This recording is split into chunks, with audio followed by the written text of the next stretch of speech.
જય Ganesh, happy morning. હું Shaunkesh Pathak, professional tarot card reader અને ન્યુમરોલોજીસ્ટ છું. જે કોઈને પણ હેલ્થ, વેલ્થ કે રિલેશનશિપ રિલેટેડ કંઈ પણ ઇશ્યુઝ હોય તો તેઓ મારો કોન્ટેક્ટ કરી શકે છે અને હું તેમને કન્સલ્ટન્સી આપીશ. મારી કોન્ટેક્ટ ડિટેલ મેં મારા યુટ્યુબ ચેનલમાં ડિસ્ક્રિપ્શનમાં જણાવી જ છે. આજે હું વાત કરીશ મેડિકલ ન્યુમરોલોજી બાબતે. હવે મેડિકલ ન્યુમરોલોજી એ શું છે?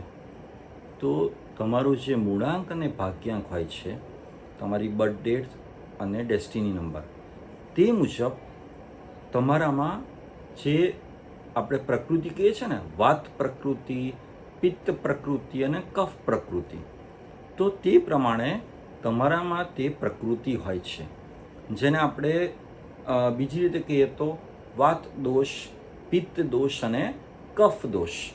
તો 1 થી 9 જે નંબર્સ છે ન્યુમરોલોજીમાં, તે મુજબ દરેક નંબરમાં એક દોષ હોય છે. વાત દોષ, પિત્ત દોષ અથવા તો કફ દોષ.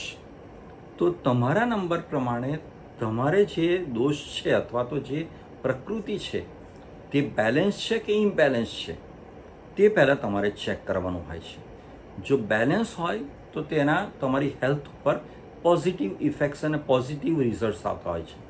અને જો એ પ્રકૃતિ, એ દોષ ઇમ્બેલેન્સ હોય, એટલે વાત દોષ, પિત્ત દોષ કે કફ દોષ, તો તેની તમારી પર એડવર્સ ઇફેક્ટ, નેગેટિવ ઇફેક્ટ, વિપરીત અસર પડતી હોય છે, જે તમારા હેલ્થને ઇફેક્ટ કરતી હોય છે. તો આનું સોલ્યુશન શું? તો તમારું જે કંઈ પણ દોષ હોય, બેલેન્સ હોય કે ઇમ્બેલેન્સ હોય, તે પ્રમાણે તમારું ડાયટ હોવું જોઈએ, તમારું ખાનપાન, પછી યોગ, મેડિટેશન કરવાનું હોય છે તમારે, તમારું જે દોષ હોય એ પ્રમાણે. બીજી એક અગત્યની વાત કે આ જે વાત દોષ, પિત્ત દોષ અને કફ દોષ છે, તેને આગળ બીજી 3 કેટેગરીમાં પણ ડિવાઈડ કરવામાં આવ્યા છે. એટલે કે કોઈ પણ વ્યક્તિ હોય તેને ફક્ત એક જ દોષ અસર કરતું હોય, રાઈટ? કોઈ વ્યક્તિને 2 દોષ અસર કરતા હોય, એટલે વાત અને પિત્ત અથવા તો વાત અને કફ, અથવા તો કફ અને પિત્ત.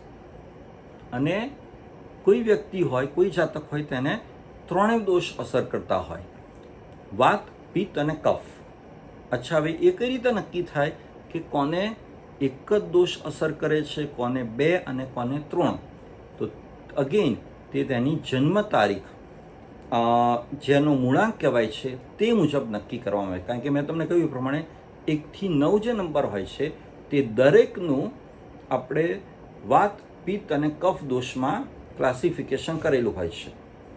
જેમ કે 28 તારીખ હોય તો 2 + 8 એટલે 10.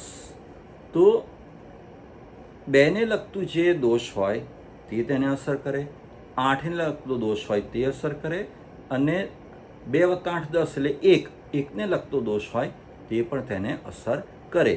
તેવી રીતે દરેક વ્યક્તિએ પોતાની જન્મ તારીખ પ્રમાણે ચેક કરવાનું હોય છે કે તેને કયો દોષ અસર કરે છે, વાત, પિત્ત કે કફ, કે 3 દોષ કે 3માંથી કોઈ પણ 2 દોષ.